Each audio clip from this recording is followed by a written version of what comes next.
მოგესალმებით პირდაპირ ეთერშია ობიექტივი მე ირმა ინაშვილი ვარ თქვენთან ერთად ვიქნებით დაახლოებით 50 წუთის განმავლობაში დავით თარხანმოურავთან ერთად პატრიოტთა ალიანსის თავმჯდომარესთან ერთად ჩვენ ვისაუბრებთ ქვეყნის შიდა საკითხებზე საერთაშორისო მოვლენებზე ტრადიციულად და მინდა შეგახსენოთ რომ არა მარტო უყუროთ ჩვენს გადაცემებს არამედ ვისაც ტელევიზორთან წვდომა არ გაქვთ მოისმინოთ მომართოთ თქვენი რადიო მიმღებები ტალღაზე FM 105.1 მოგესალმებით დავით ვერ წარმოიდგენთ რამდენი შეკითხვაა დაგროვილი სოციალურ ქსელებში იმიტომ რომ ვრცელდება ამონარიდები აი ამ გადაცემებიდან როგორც Facebook-ში ისე სხვა სოციალურ პლატფორმებზე და ჩვენი ტელემაყურებლები უამრავ კითხვას სვამენ და მინდა რომ რაღაცნაირად მივყვეთ ამ შეკითხვებს რა თქმა უნდა შევეხებით ჩვენ ჩინეთსაც, ამერიკის შეერთებული შტატები,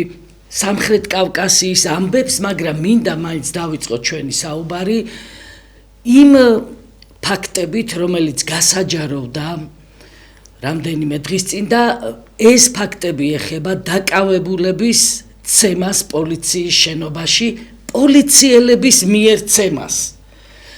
ჩვენ ვიხილეთ ეს საზარელი კადრები დაადასტურა ეს ფაქტი შინაგან საქმეთა სამინისტრომაც და პროკურატურამაც, მაგრამ ხას უსვამდნენ იმას, რომ ეს არის 2002 წელს ჩადენილი დანაშაული და თურმე მთელი ამ 4 წლის მანძილზე არაფერი იცოდა სათანადო სტრუქტურებმა ამ ძალადობის შესახებ და დაუწყიათ გამოძიება 2006 წელს და დავაკავეთო დამნაშავე პოლიციელებიო, მაგრამ, აი ბევრი მაგრამ ჩნდება აქ, კვალიფიკაცია დანაშაულის, ტენდენცია, რაც გადადის სისტემურობაში და როგორ გადადის, მინდა აი ამ თემებზე ვისაუბროთ.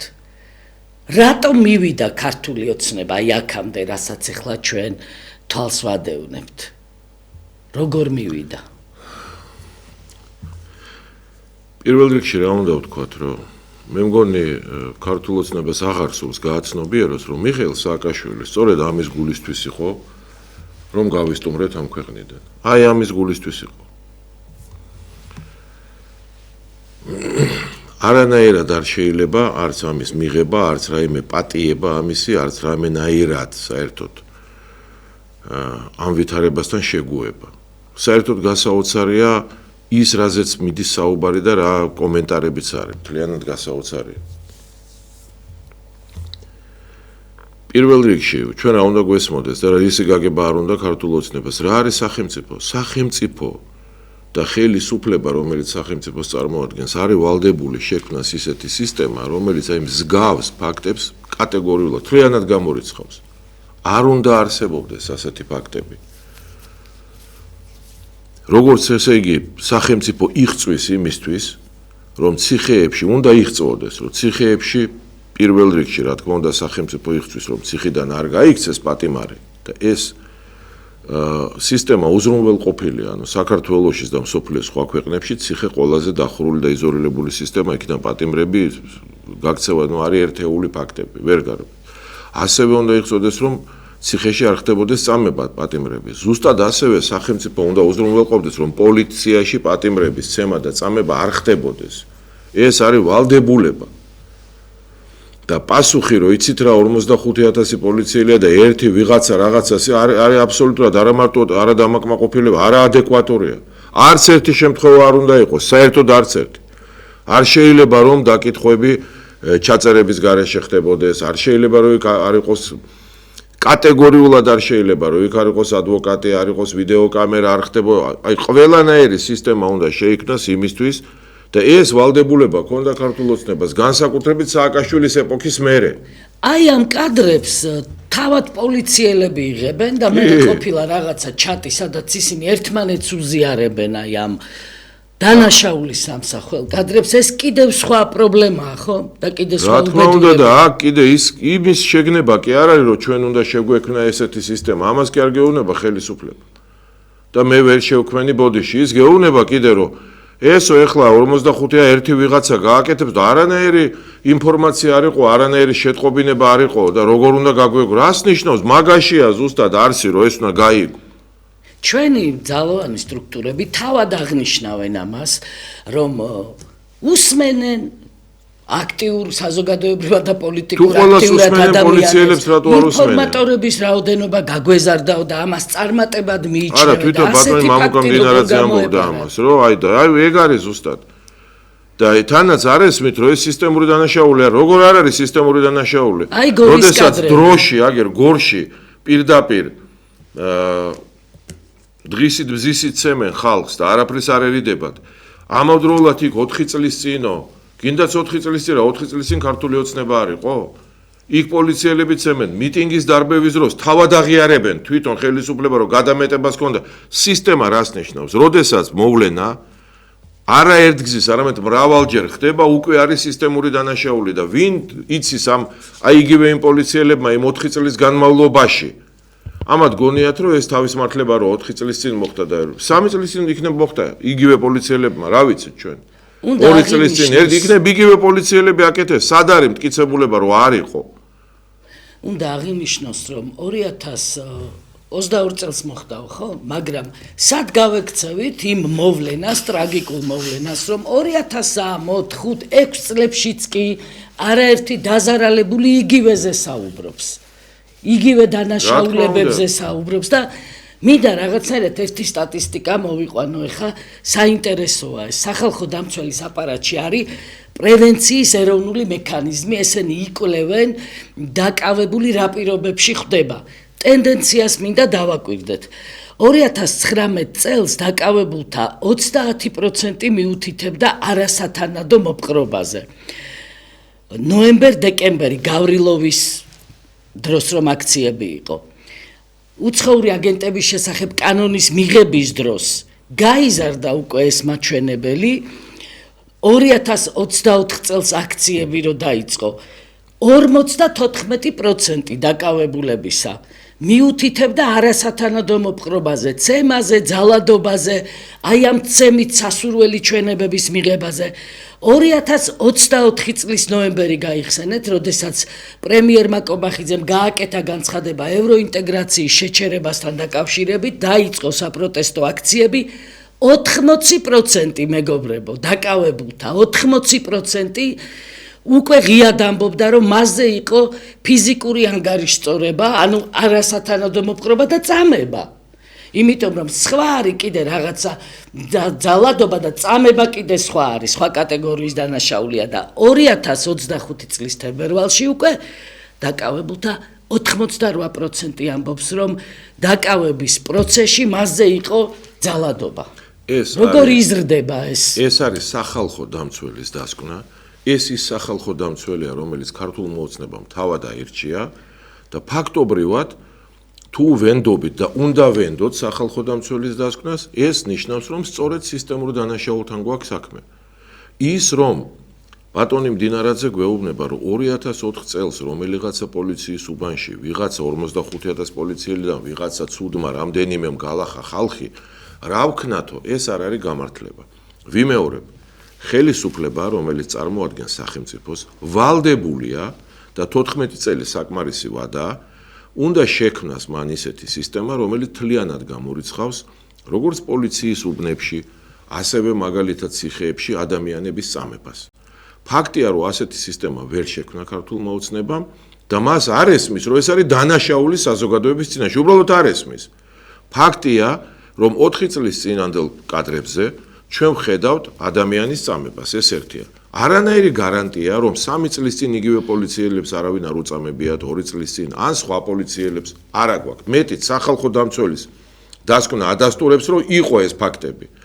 ამავდროულად, ყველა მიტინგზე იყო დარბევები და თავად ხელისუფლებამ აღიარა, რომ იყო ყველანაირი გადამეტება ძალის და ბოლოს ეხლა ხან ხედავთ გორში, როდესაც შუა დღისას ადამიანებს პირდაპირ ყველას დასანახად 20 პოლიციელი ერთ კაცს ცემს და აი ამის მერე საუბარი იმაზე, რასაც ამბობს ბატონი მდინარაძე, რომ ეს არ არის სისტემური დანაშაული და გარანტია არა გვაქვს.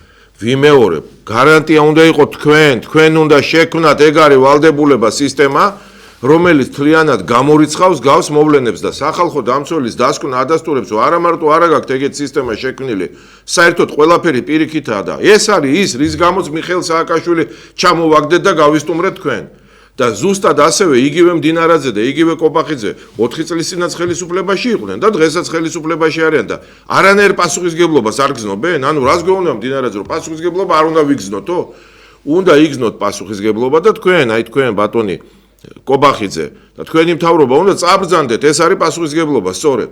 არა მარტო ვერ შექმნით, არ შეგიქმნიათ ეს სისტემა და არანაირი გამართლება, რომ არაფერ შუაში ვართ იქ 45,000 კაცი ერთმა პოლიციელმა რა ქნა, ეს რა გამართლებაა? თქვენივე სახალხო დამცველი ადასტურებს, რომ კატასტროფული ვითარებაა. წინა სახალხო დამცველებიც უნდა ითქვას, რომ წერდნენ ძალიან მძიმე დასკვნებს. წინა სახალხო დამცველები ვთქვათ, სააკაშვილის ფლანგს წარმოადგენდნენ, მაგრამ ეხლა ეს სახალხო დამცველი ხო ამათი დანიშნულია, რომელიც იგი ფაქტიურად ადასტურებს, რომ და კვალიფიკაცია ყველაზე დიდი უბედურება რა ამას მინდა დაუთმოთ ყურადღება. ნახეთ, როდესაც ხდება, აი ხაც ეს პოლიციელები რომ დააკავეს, კვალიფიკაცია დანაშაულისა უმეტეს შემთხვევებში არის უფლება მოსილების გადამეტება. გეგონება, ნახეთ, გეგონება პოლიციელს უფლება აქვს, რომ ცემოს დაკავებული პოლიციის შენობაში და გადაამეტა თურმე. აქ უნდა იყოს კვალიფიკაცია წამება. ეს სრულიად სხვა მუხლია და სრულიად სხვა სასჯელია და აქაც ნათელია, რომ ხელისუფლება ხელს აფარებს ამ ხალხსაც და მთელ ამ ვითარებას. ცდილობს წარმოაჩინოს ეს ვითარება, თითქოს არაფერი არ მოხდა. კიდე გეუბნებით, კაცო, ამის გამო იყო, რომ სააკაშვილი მოვიცილეთ ჩვენ. რა არის გაუგებარი? პასუხისგებლობა არის თქვენზე და ეს პასუხისგებლობა უნდა იტვირთოთ და უნდა წაბრძანდეთ. ერთი განცხადება მინდა გავაკეთო ტელემაყურებელთა საყურადღებოდ, რომლებიც გვიყურებენ. თუ სადმე საქართველოს რომელიმე რაიონში, სოფელში, ქალაქში ექნება მსგავს ფაქტს ადგილი, როდესაც ხდება დაკავებულის ცემა, ძალადობა დაკავებულზე წამება, პირდაპირ დარეკეთ, ხო ჩანს ობიექტივის ეკრანზე ამონათებულია ხშირად ტელეფონის ნომერი ჩვენი, დარეკეთ და დააფიქსირეთ ეს ფაქტები, გითხარით ჩვენ, იმიტომ რომ აი ხა რატომი და ამაზე გავამახვილო ყურადღება. ხო ესეთი მძიმე დანაშაულია მომხდარი და ჩნდება განცდა, რომ ხალხი არ არის აღშფოთებული და რატომ არ არის აღშფოთებული, ნახეთ, იმიტომ რომ აი ხაც წერდა ტელემაყურებელი, რომ გასაგებიაო ძალიან მძიმე ფაქტს აქვს ადგილი, მაგრამ ქალბატონო ირმა, ნახეთ რა ხალხი აპროტესტებს ამასო, ანუ ისინიო, ვინც თავის დროზე იგივეს ჩადიოდაო, მაგრამ ეს ეხლა ხდება, ამ ეპოქაში ხდება. აპროტესტებთ, გასაგებია, რომ 2013 წელს ეს არ ხდებოდა. 2014-ში არ ხდებოდა, 15-ში არ ხდებოდა, 16-ში, 17-ში, 18-ში, მაგრამ ნელ-ნელა მოხდა, რასაც ჩვენ ვამბობდით, ქართულმა ოცნებამ ყველა ის ხალხი, ვინც ებრძოდა და ჩამოაგდო სააკაშვილი, გაყარა თავის რიგებიდან და ვინ მოიყვანა, ისევ ნაციონალური მოძრაობის წარმომადგენლების გადმობარგება მოხდა ქართულ ოცნებაში, ქართული ოცნება გარდაიქმნა ქართულ ნაციონალურ ოცნება და ახლა ეს ხალხი ზუსტად იგივეს აკეთებს, რასაც აკეთებდა სააკაშვილის დროს. აი ამაში არის საქმე. და ის რომ ამას ეხლა გამოდის და გვარამია, რომელიც თავად იმ რეჟიმის თანამონაწილეა, რომელიც ამას აკეთებდა, აპროტესტებს, გასაგებია, რომ ამით უარყოფით რეაქციას იწვევს, მაგრამ დავანებოთ ამას თავი, კაცო, დანაშაული ხდება თუ არა? სისტემა თვითონ ხალხს აწამებს თუ არა? ფაქტია უკვე, თავიანთი სახალხო დამცველი ამბობს, რომ კი. და ქმედება რა არის? ქმედება რა არის? მარტო ის რომ არ ვიცით ეხა 45,000 კაცი ერთი რა ვიღაცა რაღაცას იზავს, ეს არის ქმედება? ქმედება არ უნდა გამოხვიდე და თქვა რომ გზნობ პასუხისგებლობას და მივდივარ. ტენდენცია როგორია, ამასაც მინდა მივაქციოთ ყურადღება, როდესაც მჟღავდება ესეთი ფაქტები ძალადობის, აი ეს ხელისუფლება დგას მხოლოდ პროპაგანდაზე რა. საბჭოურ პროპაგანდაზე დგას. და მაშინვე ირთვება მექანიზმი, ეს ჩანს განსაკუთრებით სოციალურ ქსელებში. კამპანია პოლიციელი გმირია. მეგობრებო, რა თქმა უნდა, ჩვენ გვყავს წესიერი პატიოსანი პოლიციელებიც და რა თქმა უნდა, არის ხალხი, რომელიც კეთილსინდისიერად ემსახურება საკუთარ პროფესიასაც, სამშობლოსაც, მაგრამ ძალიან ბევრნიც არიან, იმედი მაქვს, რომ უმრავლესობა. კი, მაგრამ აი ეს კამპანია ვერ ფარავს, გესმით, ვერ გადაფარავს ვერანაირ შემთხვევაში ამ ფაქტებს, რასაც სისტემური დანაშაულის სახე აქვს საუბედუროდ უკვე მიღებული. ჩვენ იმედს ვიტოვებთ, რომ პოლიციელების აბსოლუტური უმრავლესობა ძალიან წესიერი ხალხია და პატიოსნად ასრულებს თავის მოვალეობას, მაგრამ ეს ფაქტები არის ამათივე სახალხო დამცველი ადასტურებს, რომ ეს სისტემური ხასიათისაა და ხელისუფლებამ პასუხისგებლობა უნდა იტვირთოს. ტელემაყურებელი გვწერს, მინდა რომ ეს შეკითხვებიც გავახმოვანო ხოლმე ჩვენს ეთერში. როდესაც გამოვიდა პრემიერი კობახიძე და განაცხადაო, რომ ნულოვანი თანაგრძნობაო, აი ამ ნულოვან თანაგრძნობას მოყვა შემდეგ ეს ძალადობა ყველა მიმართულებითო. ჩვენ უნდა გამოვხიზდეთ და დავიწყოთ მოძრაობა ამის წინააღმდეგ. დავიწყოთ ბრძოლა და მოძრაობა ამის წინააღმდეგ, როგორც ამას ვაკეთებდით სააკაშვილის პერიოდში. გადავიდეთ ახლა ისეთ საკითხებზე, რაც ჩვენს ტელემაყურებელს აღელვებს, აფიქრებს. დასაწყისში ვთქვი, რომ დიდი რეზონანსი მოყვა იმ კლიპებს, რაც ვრცელდება და შეკითხვებიც დაგროვდა. თქვენი ერთ-ერთი ეპიზოდი თქვენი საუბრიდან ეხებოდა შეერთებულ შტატებთან საქართველოს ურთიერთობის საკითხს. როგორ უნდა აიგოს ეს ურთიერთობა, რომ არ არის ხელსაყრელი და სასარგებლო ესეთი მტრული რეჟიმი და რიტორიკა, რაც თავარია, იმიტომ რომ გრძელდება კვლავ წერილების წერა deep state-ზე და ასე შემდეგ. და არ ხდება შეცვლა ამ პოლიტიკის გესმით, რა არის, როგორ უნდა აიგოს შტატებთან ურთიერთობა და ამას მინდა კიდე მოვაყოლოთ ესეთი ისიც მოვისმინე სხვადასხვაგვარი კომენტარები, რომ თქვენ ამერიკელებთან შეეკარით ამერიკელებს და ასე შემდეგ. აი ამასაც მინდა რომ შევეხოთ. მეც ნახე, ბევრი შეკითხვებია და რაღაცა ვიღაცამ ვერ გაიგო, არ არის პრობლემა. პირველ რიგში ჩვენ უნდა გვესმოდეს, რომ რუსეთს და ამერიკას შორის ხანგრძლივი პერიოდის განმავლობაში არის უკიდურესად დიდი დაპირისპირება. აი ეს პირველი. მრავალი წლის განმავლობაში რუსეთს და ამერიკას შორის დაპირისპირება. ამ დაპირისპირებამ სოფლიოს ყველა რეგიონი მოიცვა. კითხვა იყო რუსები ლიბიაში სად იყვნენ. მუამარ კადაფის ლიბიაში ებრძოდა ნატოს ბლოკი მთლიანად და უპირველეს ყოვლისა ცხადია ამერიკის შეერთებული შტატები. რუსეთს ლიბიაში ჰქონდა მრავალ მილიარდიანი ინტერესები. ამ პერიოდში რუსეთის პრეზიდენტი გახდათ მედვედევი, პუტინი იყო მაშინ პრემიერ-მინისტრი. რუსეთმა დაიკავა ესეთი პოზიცია. მედვედევმა განაცხადა, რომ არ ჩაერევა რუსეთი ამ საქმეში და ის საერთოდ ხმას არ იღებდა, არაფერს საწინააღმდეგოს არ ამბობდა ამ სამხედრო ოპერაციის შესახებ, მაგრამ პუტინი, რომელიც პრემიერ-მინისტრი იყო, საჯაროდ კრიტიკულად და უარყოფითად გამოდიოდა მუამარ კადაფის წინააღმდეგ ნატოს ოპერაციას აკრიტიკებდა საჯაროდ და ღიად. ამავდროულად დასავლეთის მედია საშუალებები, დასავლეთის ხასუსო პირდაპირ აცხადებდნენ, რომ რუსეთის სამხედროები, რუსი სამხედროები ეხმარებიან მუამარ კადაფის რეჟიმს თავდაცვის სისტემის საკითხებში. საჰაერო თავდაცვის, ზოგადად თავდაცვის ორგანიზებაში. ასევე დასავლეთის მედია საშუალებები ამბობდნენ, რომ მუამარ კადაფის ვაჟმა შექმნა დიდი დაჯგუფება, სამხედრო დაჯგუფება, რომელშიც ძირითადად რუსეთის სპეცსამსახურის წარმომადგენლები იყვნენ და ამ დაჯგუფების უკანასკნელი ბოლო მიზანი იყო, უკვე როდესაც იმსხვრეოდა კადაფის რეჟიმი, კადაფის გაყვანა ქვეყნიდან და სად გაყვანა? რუსეთში ჩაყვანა. ამას წერდა დასავლეთის პრესა. თავად რუსეთი უარყოფდა რაიმე მონაწილეობას და დღეს ვერავინეს ვერ დაამტკიცა. მაგრამ ჩვენ ვეყნობით იმას, რასაც ამბობდა დასავლეთი. თუმცა ჩვენ რაზეც ვისაუბრეთ, იქ ეს საერთოდ არ იყო მთავარი. მე სულ სხვა აზრი ვთქვი. ვენესუელა იქნება ეს, თუ ლიბია იქნება ეს, თუ სირია, სადაც პირდაპირ ჯარები იყო. საუბარი არის არა იმაზე, იყო იქ ჯარი, არ იყო იქ ჯარი, იყო იქ სპეცსამსახური, არ იყო იქ სპეცსამსახური. საუბარია იმაზე, რომ ინტერესთა კვეთა იყო და ინტერესთა დაპირისპირება. ვენესუელაშიც ინტერესთა დაპირისპირება იყო რუსეთსა და ამერიკას შორის, ისევე როგორც სხვა შორის თავის დროზე კუბაში. დაპირისპირება იყო რუსეთს ამერიკას შორის ლიბიაშიც, არა აქვს მნიშვნელობა იქ რა ფორმით და როგორ მონაწილეობდა რუსეთი, სირიაშიც. დაპირისპირება არის მალიში, კაცო, აფრიკაში, სადაც ნამდვილად არიან რუსი სამხედროები ეხლა და ეხლა იქ დიდი მოქმედებები მიდის და კარგავს რუსეთი პოზიციებს. სხვათა შორის იქვე ბურკინა ფასოში აქვს ინტერესები რუსეთს და ზარალდება. ნიგერში არაგვერიოს ორი ქვეყანაა, ნიგერი სხვა ქვეყანაა და ნიგერია სხვა ქვეყანაა. ნიგერშიც რუსეთის ინტერესებია და ისინიც იქ ზარალდებიან. მე ეს თქვი, რომ ყველგან რუსეთმა ან წააგო უკვე განიცადა მარცხი, ან მარცხდება.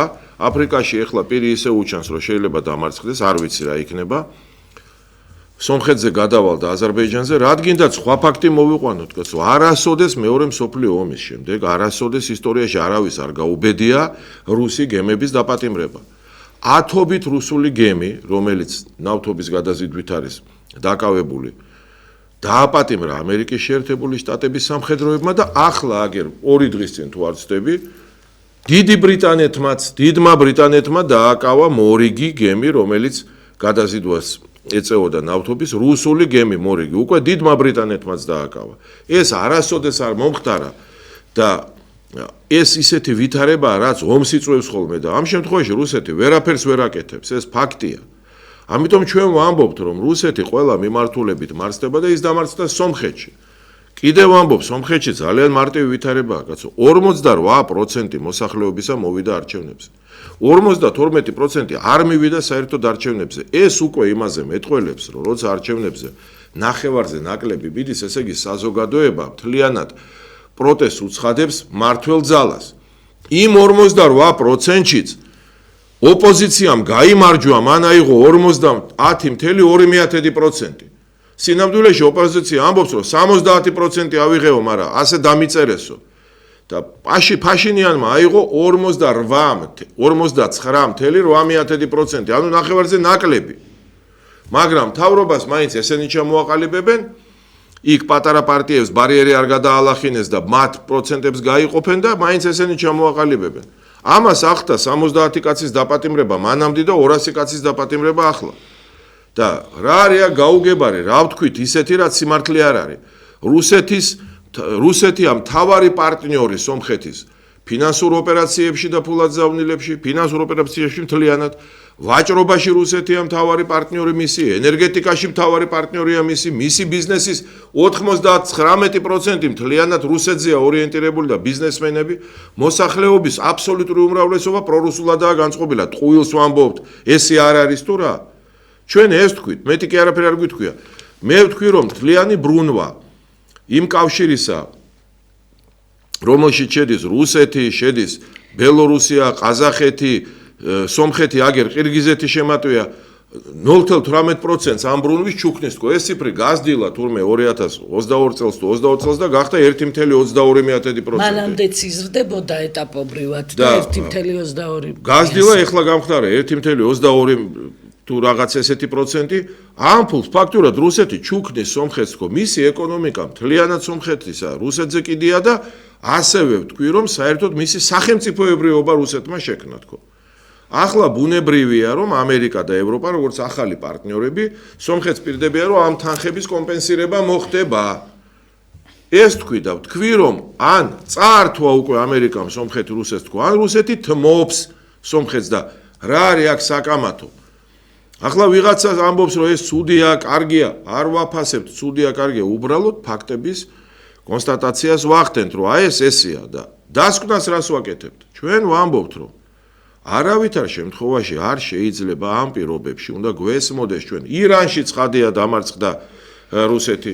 ჩვენ ვამბობთ, რომ არანაირად არ შეიძლება ამ ვითარებაში ასეთი განუზომელი ლანძღვა ამერიკის შეერთებული შტატების. არ შეიძლება ტრამპის ლანძღვა, ტრამპი სულ სხვა ტიპის პრეზიდენტია. აი ამაზე მინდა გავამახვილოთ ყურადღება, იცით?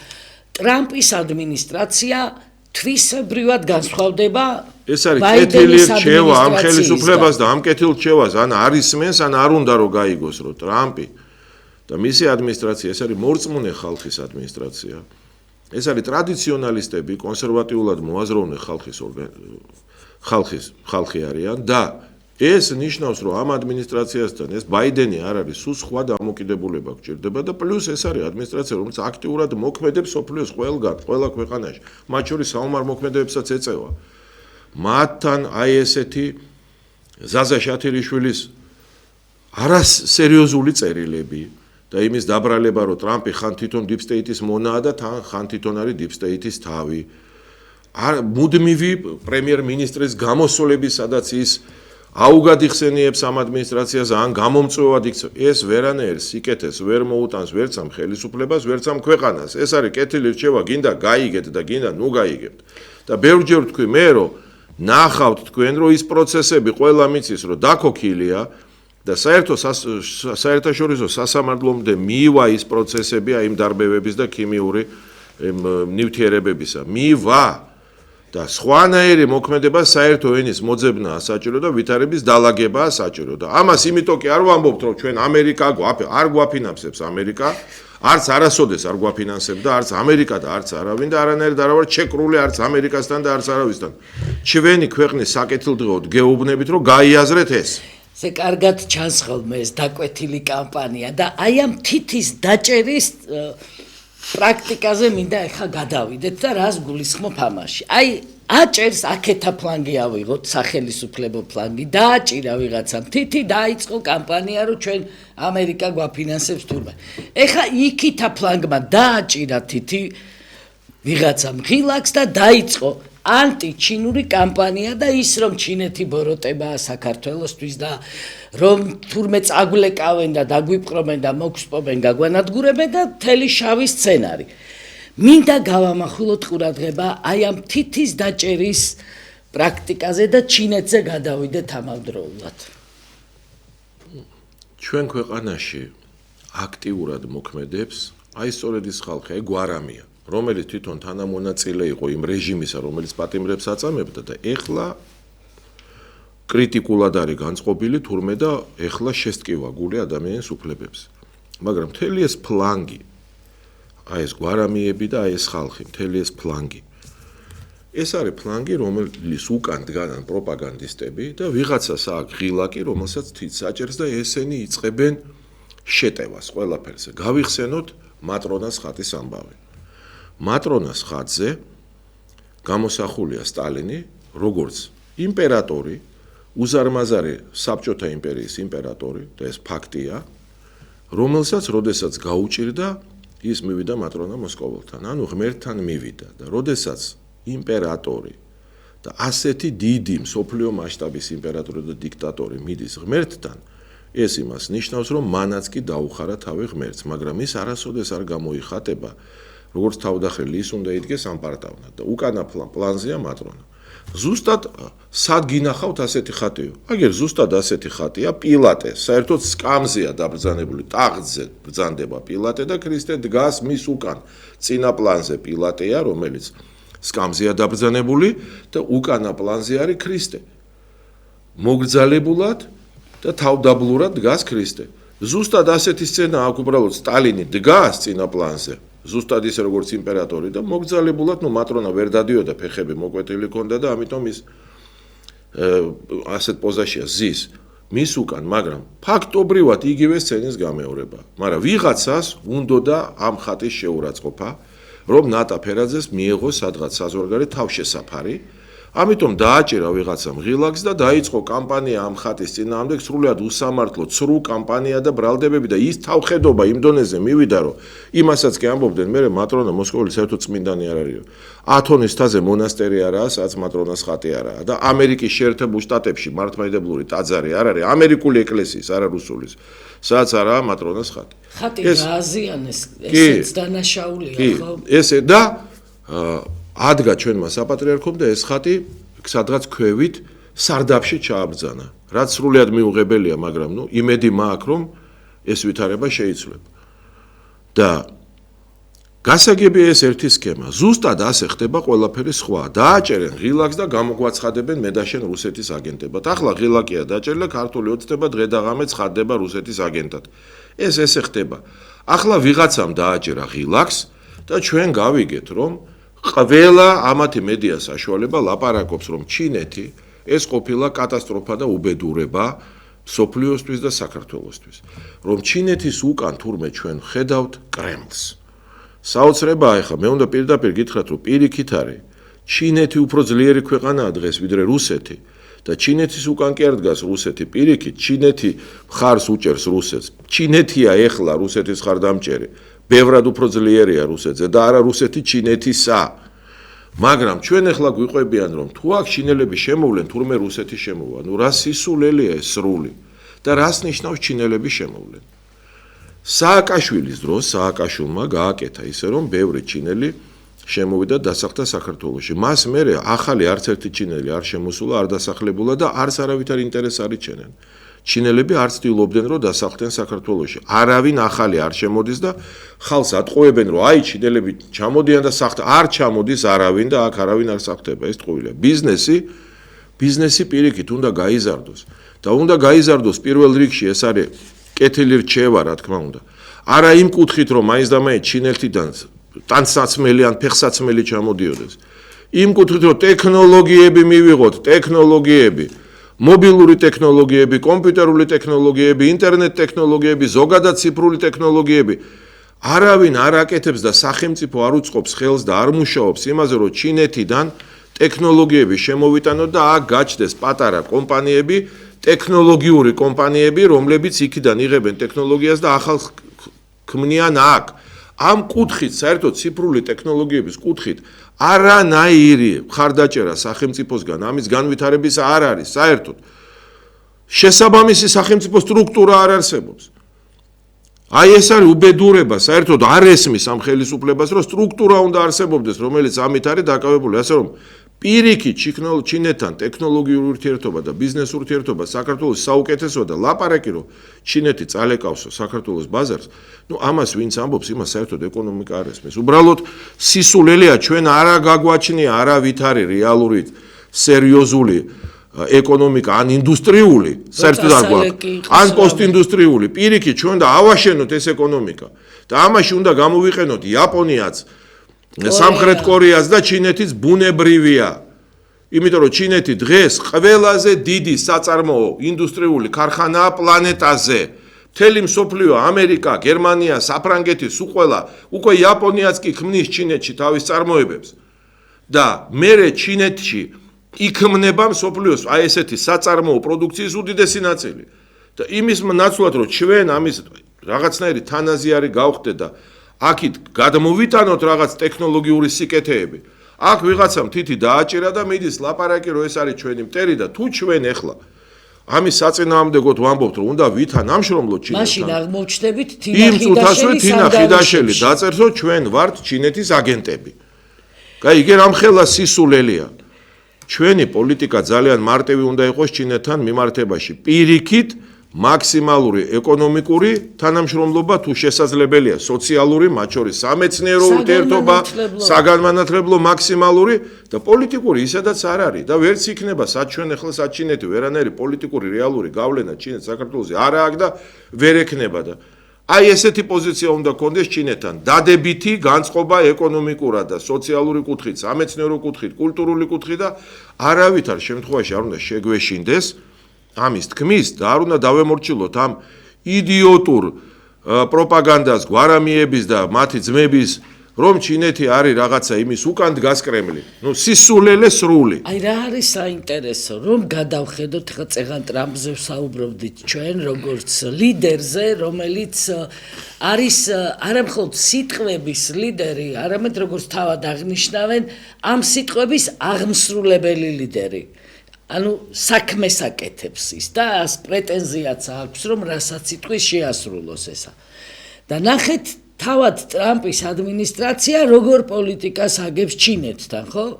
ეს ხომ გამომდინარეობს სწორედ იმ ეკონომიკური ინტერესიდან, რაც ტრამპი და ამერიკის შეერთებული შტატები ძალიან ღრმად თანამშრომლობს ეკონომიკის სფეროში, კულტურულ სფეროში, სამეცნიერო, სოციალურ სფეროში ჩინეთთან.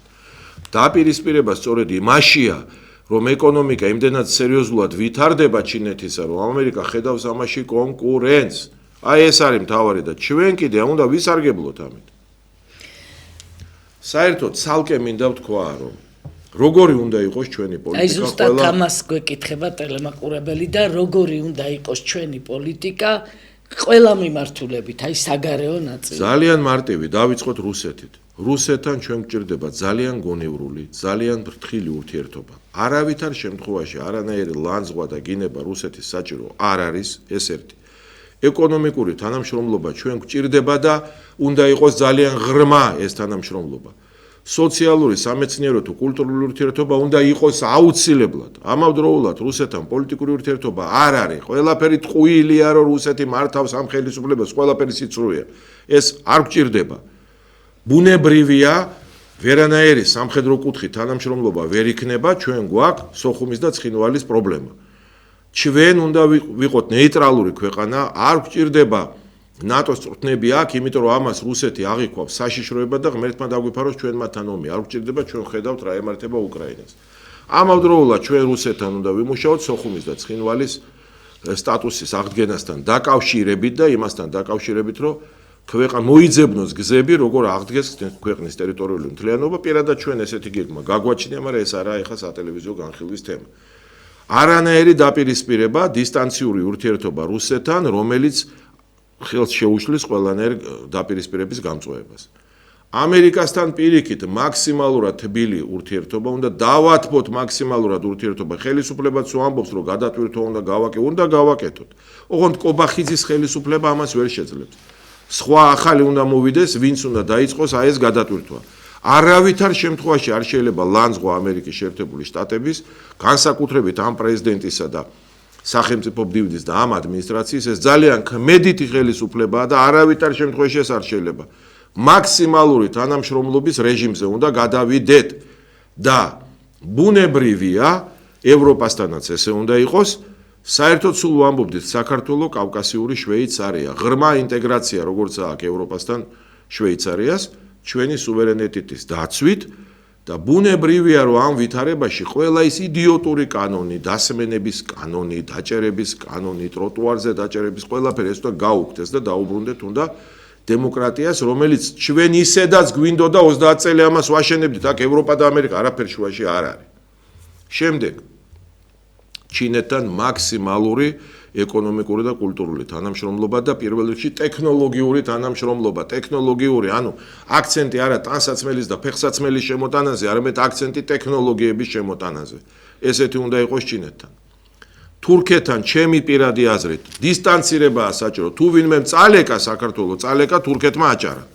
და აი აქ არის საჭირო დისტანცირება, იმიტომ რომ იკარგება აჭარა, პირდაპირ ექსპანსია მიდის და ამას როგორ ვერ ვხედავთ ჩვენ. ირანთან საერთოდ მაქსიმალური დისტანცია უნდა იყოს, მაქსიმალური. და კავკასიას რაც შეეხება, ხა ბუნებრივია, რომ აზერბაიჯანთან და სომხეთთან ჩვენ მაქსიმალური თანამშრომლობა გვჭირდება. აი ესეთი უნდა იყოს საქართველოს პოლიტიკა, რა არის აქ ძნელად გასაგები. და არ უნდა გვეშინოდეს, რომ ვიღაცა ამის გამო გამოგვაცხადებს რუსეთის აგენტად, ჩინეთის აგენტად, ამერიკის აგენტად. ვერ გავიგი ახლა ქართული ოცნება იძახის, რომ თურმე ამერიკა გვაფინანსებს, ეს გვარამიები და ესენი იძახიან, რომ რუსეთი გვაფინანსებს, ახლა ხიდაშელმა თქვა, რომ ჩინეთი გვაფინანსებს, მთელი მსოფლიოს აგენტები ჩვენ ყოფილვართ. საქართველოს ინტერესების დაცვა არ ნიშნავს, რომ ვიღაცის აგენტი ხარ. და ვიღაცის ლანძღვა არ ნიშნავს, რომ არა ხარ მისი აგენტი. სწორედ სააკაშვილის ფლანგის უმეტესობა არის რუსეთის აგენტი, რომელიც რუსეთს ლანძღავს და ამერიკას აკებს. ნიშნულოვანი თემა არის დღეს საერთაშორისო მედიაში. გავრცელდა ინფორმაცია იმის თაობაზე, რომ შედგა შეთანხმება ტრამპსა და ამერიკასა და իրანს შორის, რომელსაც უკვე ხელი უნდა მოეწეროს გავრცელებული ინფორმაციის თანახმად 19 ივნისს შვეიცარიაში. ტრამპმა გუშინ ღამით X პლატფორმაზე გამოაქვეყნა პოსტი და თქვა, რომ აი ჰორმუზის სრუტე იხსნება და გემებს მოუწოდა მსოფლიო მასშტაბით, რომ გადითო ისარგებლეთ ამ სრუტითო. ირანიც ჩანდა, რომ რა განცხადებებიც ვრცელდებოდა, კმაყოფილი იყო. რა მოხდება? აი შეიძლება თუ არა 19 ივნისამდე საერთოდ ამოყირავდეს ყველაფერი, ან შედგება თუ არა ეს შეთანხმება? შეიძლება, ჯერ ვიჩქარებთ, ყველაფერი შეიძლება. მთავარი რაც უნდა გვესმოდეს, ამერიკა არის ქვეყანა, რომელშიც კანონები კანონობს. ამიტომ ტრამპმა დაიწყო საომარი მოქმედებები ირანში, კოალიციამ ამ კოალიციაში ამერიკა და ისრაელი და დიდი ბრიტანეთიც მონაწილეობდა, მაგრამ სამხედრო კუთხით ძირითადად ამერიკა და ისრაელი და კანონით, ამერიკის კანონით პრეზიდენტს მხოლოდ 60 დღე აქვს უფლება ასეთი ოპერაცია აწარმოოს. ამ 60 დღეში ამერიკის შეერთებულმა შტატებმა მთლიანად მოსპოს საზღვაო ფლოტი ირანის, მთლიანად მოსპოს საჰაერო ფლოტი ირანის, სარაკეტო ფლოტის 90% გაანადგურა მთლიანად. დაიწყო იმ ქარხნების განადგურება, რომლებიც სამხედროებს ემსახურებოდნენ და პრაქტიკულად ყველა ქარხანა მოსპობილია. გადავიდა სამოქალაქო ინფრასტრუქტურის განადგურებაზე, რომელიც სამხედროებს შეიძლება გამოიყენებინა და ირანმა იქ ხერხი გამოიყენა 100,000-ობით კაცი ყველა ობიექტთან დააკავა, იმიტომ რომ 50,000 ობიექტი იყო გამოცხადებული, 10,000 იქიდან გაანადგურა ამერიკამ. და ეხლა 100,000 კაცი რო დააყენეს ყველა ობიექტთან. ცოცხალი ფარი გააკეთეს. დემოკრატიული ქვეყნებია ესენი, ვერ დაესხმებოდნენ თავს. ამასობაში ირანის ლიდერი ალი ხომენეი და მისი შვილიც მოკლეს, ასევე ის 88 კაციანი საბჭო, რომელიც ირანს მართავს, იქიდან თითქმის 20% რა ინფორმაცია ვრცელდება, ახლა მე ზუსტად არ ვიცი, მაგრამ ვრცელდება, რომ ისინი განადგურებულები არიან და გრძელდება. და აი ამ დროს ამოიწურა ეს 60 დღე. 60 დღეში პრაქტიკულად უზარმაზარი შედეგები იქნა მიღწეული. ამის მერე ყველას გონია, რომ ორმუზის სრუტე დაბლოკა ირანმა. ორმუზის სრუტეს ბლოკავს თვითონ ამერიკის შეერთებული შტატები. ის არ იძლევა საშუალებას, რომ იქ შედიოდეს გემები, ან გადიოდეს, რაც სინამდვილეში ეკონომიკურად ვისაწყობს, მხოლოდ ამერიკის შეერთებულ შტატებს და რუსეთს, სხვა არავის არ აწყობს. ასე რომ აქაც დიდი პოლიტიკაა. ამის მერე ტრამპის ადმინისტრაცია ცდილობს მიიღოს კონგრესისგან და სენატისგან თანხმობა, რომ გააგრძელოს სამხედრო ოპერაციები და ვერ ღებულობს ამ თანხმობას. ვერ ღებულობს.